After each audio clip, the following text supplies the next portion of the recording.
መጽሐፈ ዜና መዋዕል ካልዕ ምዕራፍ 4 ደግሞ ርዝመቱ 20 ክንድ ወርዱም 20 ክንድ ቁመቱም 10 ክንድ የነበረውን የናሱን መሠዊያ ሠራ። ከፈሰሰም ናስ ከዳር እስከ ዳር 10 ክንድ ቁመቱም 5 ክንድ በዙሪያውም 30 ክንድ የሆነ ክብ ኩሬ ሠራ።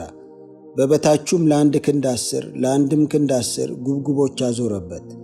ኩሬውም በቀለጠ ጊዜ ጉብጉቦቹ በሁለት ተራ ከእርሱ ጋር አብረው ቀልጠው ነበር። በ12 በሬዎች ምስል ላይ ተቀምጠው ነበር።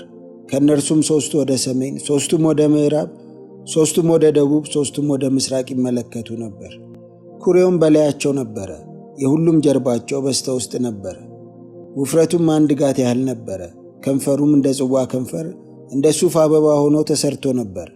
3000 የባዶስ መስፈሪያ ይይዝ ነበር። ደግሞም 10 የመታጠቢያ ሰኖች ሠራ። ለሚቃጠለውም መሥዋዕት የሚቀርበው ነገር ሁሉ ይታጠብባቸው ዘንድ 5ቱን በቀኝ 5ቱንም በግራ አኖራቸው። ኩሬው ግን ካህናት ይታጠቡበት ነበር። 10ሩንም መቅረዞች እንደ ሥርዓታቸው ከወርቅ ሠርቶ 5ቱን በቀኝ 5ቱንም በግራ በመቅደሱ ውስጥ አኖራቸው። 10ሩንም ገበታዎች ሠርቶ 5ቱን በቀኝ 5ቱንም በግራ በመቅደሱ ውስጥ አኖራቸው። 100ም የወርቅ ድስቶች ሠራ። ደግሞም የካህናቱን አደባባይ ታላቁንም አደባባይ የአደባባዩንም ደጆች ሠራ። ደጆቻቸውንም በናስ ለበጠ። ኩሬውንም በቤቱ ቀኝ በአዜብ በኩል አኖረው። ኪራምም እንጨቶቹንና መጫሪያዎቹን ድስቶቹንም ሠራ። ኪራምም ለንጉሡ ለሰሎሞን በእግዚአብሔር ቤት የሠራውን ሥራ ሁሉ ጨረሰ። 2ቱን አዕማድ ጽዋዎቹንም፣ በአዕማዱም ላይ የነበሩትን 2 ጉልላቶች፣ በአዕማዱም ላይ የነበሩትን የጉልላቶች 2ቱን ጽዋዎች የሚሸፍኑትን 2ቱን መርበቦች ሠራ። በአዕማዱም ላይ የነበሩትን 2ቱን ጉልላቶች ይሸፍኑ ዘንድ ለእያንዳንዱ መርበብ 2 ተራ ሮማኖች፣ ለ2ቱ መርበቦች 400 ሮማኖች አደረገ። መቀመጫዎቹንና በመቀመጫዎቹ ላይ የሚቀመጡትን የመታጠቢያ ሰኖች፣ አንዱንም ኩሬ በበታቹም የሚሆኑትን 12 በሬዎች ሠራ። ምንቸቶቹንም፣ መጫሪያዎቹንም፣ ሜንጦቹንም፣ ዕቃቸውንም ሁሉ ኪራም ለንጉሡ ለሰሎሞን ስለ እግዚአብሔር ቤት ከለስላሳ ናስ ሠራ። ንጉሡም በዮርዳኖስ ማዶ በሱኮትና በጽሬዳ መካከል ባለው በወፍራሙ መሬት ውስጥ አስፈሰሰው። ሰሎሞንም እነዚህ ዕቃዎች ሁሉ እጅግ አብዝቶ ሠራ፣ የናሱም ሚዛን አይቈጠርም ነበር። ሰሎሞንም በእግዚአብሔር ቤት የነበረውን ዕቃ ሁሉ፣ የወርቁንም መሠዊያ፣ የገጹም ኅብስት የነበረባቸውን ገበታዎች፣ በቅድስተ ቅዱሳንም ፊት እንደ ሥርዓታቸው ያበሩ ዘንድ መቅረዞችንና ቀንዲሎቻቸውን ከጥሩ ወርቅ ሠራ። አበባዎቹንና ቀንዲሎቹን መኮስተሪያዎቹንም ከጥሩ ወርቅ ሠራ። ጉጠቶቹንም፣ ድስቶቹንም፣ ጭልፋዎቹንም፣ ማንደጃዎቹንም ከጥሩ ወርቅ ሠራ። የውስጠኛውም ቤት የቅድስተ ቅዱሳን ደጆች፣ የቤተ መቅደሱም ደጆች የወርቅ ነበሩ። መጽሐፈ ዜና መዋዕል ካልዕ ምዕራፍ 5 እንዲሁም ሰሎሞን ስለ እግዚአብሔር ቤት የሠራው ሥራ ሁሉ ተጨረሰ። አባቱም ዳዊት የቀደሰውን የብርና የወርቅ ዕቃ ሁሉ ሰሎሞን አምጥቶ በእግዚአብሔር ቤት ውስጥ በነበረው ግምጃ ቤት አኖረው። በዚያን ጊዜም ሰሎሞን የእግዚአብሔርን ቃል ኪዳን ታቦት ከዳዊት ከተማ ከጽዮን ያወጡ ዘንድ የእስራኤልን ሽማግሌዎችና የነገድ አለቆችን ሁሉ የእስራኤልንም ልጆች አባቶች ቤቶች መሳፍንት ወደ ኢየሩሳሌም ሰበሰበ። የእስራኤልም ሰዎች ሁሉ በ7ኛው ወር በበዓሉ ጊዜ ወደ ንጉሡ ተከማቹ። የእስራኤልም ሽማግሌዎች ሁሉ መጡ። ሌዋውያንም ታቦቱን አነሱ። ታቦቱንም የመገናኛውንም ድንኳን በድንኳኑም ውስጥ የነበረውን የተቀደሰውን ዕቃ ሁሉ አመጡ። እነዚህንም ሁሉ ካህናቱና ሌዋውያኑ አመጡ። ንጉሡም ሰሎሞን ከእርሱም ጋር የተሰበሰቡ የእስራኤል ማኅበር ሁሉ በታቦቱ ፊት ሆነው ከብዛት የተነሣ የማይቈጠሩትንና የማይመጠኑትን በጎችና በሬዎች ይሰዉ ነበር። ካህናቱም የእግዚአብሔርን ቃል ኪዳን ታቦት ወደ ቤቱ አምጥተው በቅድስተ ቅዱሳን ውስጥ ከኪሩቤል ክንፍ በታች በነበረው በስፍራው አኖሩት። ኪሩቤልም በታቦቱ ስፍራ ላይ ክንፎቻቸውን ዘርግተው ነበር። ኪሩቤልም ታቦቱንና መሎጊያዎቹን በስተላዩ በኩል ይሸፍኑ ነበር። መሎጊያዎቹም ረጃጅሞች ነበሩና በቅድስተ ቅዱሳን ፊት ከመቅደሱ ውስጥ ጫፎቻቸው ይታዩ ነበር፣ ነገር ግን ከውጭ አይታዩም ነበር። እስከ ዛሬም ድረስ እዚህ አሉ። በታቦቱም ውስጥ የእስራኤል ልጆች ከግብፅ ምድር በወጡ ጊዜ እግዚአብሔርም ከእነርሱ ጋር ቃል ኪዳን ባደረገ ጊዜ ሙሴ በኮሬብ ካስቀመጣቸው ከ2ቱ ጽላቶች በቀር ምንም አልነበረበትም። በዚያም የነበሩት ካህናት ሁሉ ተቀድሰው ነበር፣ በሰሞናቸውም አልተከፈሉም ነበር። መዘምራንም የነበሩት ሌዋውያን ሁሉ አሳፍና ይማን፣ ኤዶታምም ልጆቻቸውም ወንድሞቻቸውም ጥሩ በፍታ ለብሰው ጸናጽልና በገና መሰንቆም እየመቱ በመሠዊያው አጠገብ በምሥራቅ በኩል ቆመው ነበር። ከእነርሱም ጋር 120 ካህናት መለከት ይነፉ ነበር። ካህናቱም ከመቅደሱ በወጡ ጊዜ መለከቱንም የሚነፉ መዘምራኑን በአንድነት ሆነው እግዚአብሔርን እያመሰገኑና እያከበሩ እግዚአብሔር ቸር ነውና ምሕረቱም ለዘላለም ነውና እግዚአብሔርን አመስግኑ እያሉ በአንድ ቃል ድምፃቸውን ወደ ላይ ከፍ አድርገው በመለከትና በጸናጽል በዜማም ዕቃ ሁሉ እግዚአብሔርን ባመሰገኑ ጊዜ ደመናው የእግዚአብሔርን ቤት ሞላው። የእግዚአብሔርም ክብር የእግዚአብሔርን ቤት ሞልቶት ነበርና ካህናቱ ከደመናው የተነሳ መቆምና ማገልገል አልተቻላቸውም።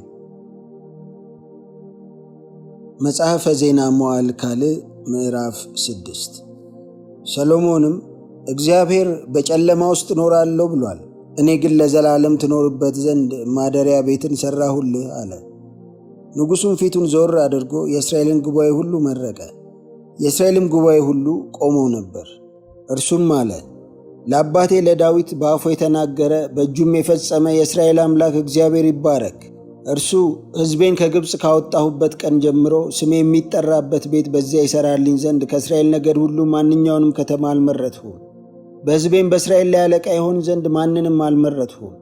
ነገር ግን ስሜ በዚያ እንዲጠራባት ኢየሩሳሌምን መርጫለሁ፣ በሕዝቤም በእስራኤል ላይ እንዲሆን ዳዊትን መርጫለሁ ብሎአልና። አባቴም ዳዊት ለእስራኤል አምላክ ለእግዚአብሔር ቤት ይሠራ ዘንድ በልቡ አስቦ ነበር። እግዚአብሔርም አባቴን ዳዊትን ለስሜ ቤት ትሠራ ዘንድ በልብህ አስበሃልና ይህን በልብህ መልካም አደረግ። ነገር ግን ከወገብህ የሚወጣው ልጅህ እርሱ ለስሜ ቤትን ይሠራል እንጂ ቤት የምትሠራልኝ አንተ አይደለህም አለው። እግዚአብሔርም የተናገረውን ቃል ፈጸመ። እግዚአብሔርም ተስፋ እንደሰጠ በአባቴ በዳዊት ፋንታ ተነሳሁ፣ በእስራኤልም ዙፋን ላይ ተቀመጥሁ። ለእስራኤልም አምላክ ለእግዚአብሔር ስም ቤት ሠራሁ። ከእስራኤልም ልጆች ጋር ያደረገው የእግዚአብሔር ቃል ኪዳን ያለበትን ታቦት በዚያ ውስጥ አኖር። ሰሎሞንም ርዝመቱ 5 ክንድ ወርዱም 5 ክንድ ቁመቱም 3 ክንድ የሆነ የናስ መደገፊያ ሰርቶ በአደባባዩ መካከል ተክሎት ነበር። በላዩም ቆመ። በእስራኤልም ጉባኤ ሁሉ ፊት በጉልበቱ ተንበርክኮ እጁን ወደ ሰማይ ዘረጋ። የእስራኤልም ጉባኤ ሁሉ እያዩ በእግዚአብሔር መሠዊያ ፊት ቆሞ እጆቹንም ዘርግቶ እንዲህ አለ፣ አቤቱ የእስራኤል አምላክ ሆይ በሰማይ ወይም በምድር አንተን የሚመስል አምላክ የለም። በፍጹም ልባቸው በፊትህ ለሚሄዱ ባሪያዎችህ ቃል ኪዳንንና ምሕረትን የምትጠብቅ ለባሪያህ ለአባቴ ለዳዊት የሰጠኸውን ተስፋ ይጠበቅ በአፍህ ተናገርህ፣ ዛሬም እንደሆነው በእጅህ ፈጸምኸው። አሁንም አቤቱ የእስራኤል አምላክ ሆይ አንተ በፊቴ እንደሄድህ ልጆችህ በሕጌ የሄዱ ዘንድ መንገዳቸውን ቢጠብቁ በእስራኤል ዙፋን የሚቀመጥ ሰው በፊቴ አታጣም ብለህ ተስፋ የሰጠኸውን ለባሪያህ ለአባቴ ለዳዊት ጠብቅ። አሁንም አቤቱ የእስራኤል አምላክ ሆይ ለባሪያህ ለዳዊት የተናገርኸው ቃል ይጽና።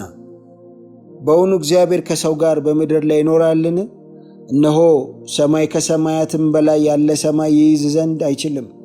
ይልቁንስ እኔ የሠራሁት ቤት እንዴት ያንስ ይሆን?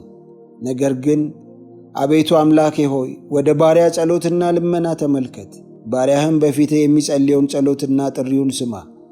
ባሪያህ ወደዚህ ስፍራ የሚጸልየውን ጸሎት ትሰማ ዘንድ በዚያ ስሜ ይሆናል ወዳልኸው ስፍራ ወደዚህ ቤት ዓይኖችህ ቀንና ሌሊት የተገለጡ ይሁኑ። ባሪያህና ሕዝብህ እስራኤል ወደዚህ ስፍራ የሚጸልዩትን ልመና ስማ። በማደሪያህ በሰማይ ስማ፣ ሰምተህም ይቅር በል። ሰው ባልንጀራውን ቢበድል በላዩም መሐላ ቢጫን እርሱም መጥቶ በዚህ ቤት በመሠዊያ ፊት ቢምል በሰማይ ስማ አድርግም። በባሪያዎችም ላይ ዳኛ ሁን፣ በበደለኛውም ላይ ፍረድ። መንገዱንም በራሱ ላይ መልስበት፣ ንጹሑንም አጽድቀው፣ እንደ ጽድቁም ክፈለው። ሕዝብህም እስራኤል አንተን ስለበደሉ በጠላት ፊት ድል ተመትተው ወደ አንተ ቢመለሱ ስምህንም ቢያከብሩ በዚህም ቤት በፊትህ ቢጸልዩና ቢለምኑ አንተ በሰማይ ስማ፣ የሕዝብህንም የእስራኤልን ኃጢአት ይቅር በል። ለእነርሱም ለአባቶቻቸውም ወደ ሰጠሃት ምድር መልሳቸው።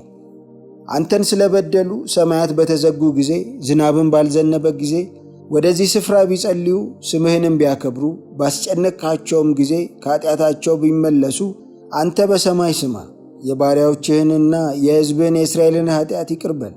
የሚሄዱበትንም መልካም መንገድ አሳያቸው። ለሕዝብህም ርስት አድርገህ ለሰጠሃት ምድር ዝናብን ስጥ። በምድር ላይ ራብ ወይም ቸነፈር ወይም ዋግ ወይም አረማሞ ወይም አንበጣ ወይም ኩብኩባ ቢሆን ጠላቶቻቸውም የአገሩን ከተሞች ከበው ቢያስጨንቋቸው ማናቸውም መቅሰፍትና ደዌ ቢሆን ማንም ሰው ወይም ሕዝብህ እስራኤል ሁሉ ማናቸውም ሰው ሕመሙንና ሐዘኑን አውቆ ጸሎትና ልመና ቢያደርግ እጆቹንም ወደዚህ ቤት ቢዘረጋ ለአባቶቻችን በሰጠኸው ምድር ላይ በሚኖሩበት ዘመን ሁሉ ይፈሩ ዘንድ በመንገዶች የሚሄዱ ዘንድ በማደሪያህ በሰማይ ስማ፣ ይቅርም በል። አንተ ብቻ የሰውን ልጆች ልብ ታውቃለህና ልቡን ለምታውቀው ሰው ሁሉ እንደ መንገዱ ሁሉ መጠን ክፈለው። ከሕዝብህም ከእስራኤል ያልሆነ እንግዳ ስለ ታላቁ ስምህ፣ ስለ ብርቱም እጅህ፣ ስለ ተዘረጋውም ክንድህ ከሩቅ አገር በመጣ ጊዜ መጥቶም ወደዚህ ቤት በጸለየ ጊዜ አንተ በማደሪያህ በሰማይ ስማ። የምድርም አሕዛብ ሁሉ ስምህን ያውቁ ዘንድ እንደ ሕዝብም እንደ እስራኤል ይፈሩ ዘንድ በዚህም በሠራሁት ቤት ስምህ እንደተጠራ ያውቁ ዘንድ እንግዳው የሚለምንህን ሁሉ አድርግ። ሕዝብህም ጠላቶቻቸውን ለመውጋት አንተ በምትልካቸው መንገድ ቢወጡ አንተም ወደ መረጥሃት ወደዚህች ከተማ እኔም ለስምህ ወደ ሠራሁት ቤት ለአንተ ቢጸልዩ ጸሎታቸውንና ልመናቸውን በሰማይ ስማ፣ ፍርድንም አድርግላቸው።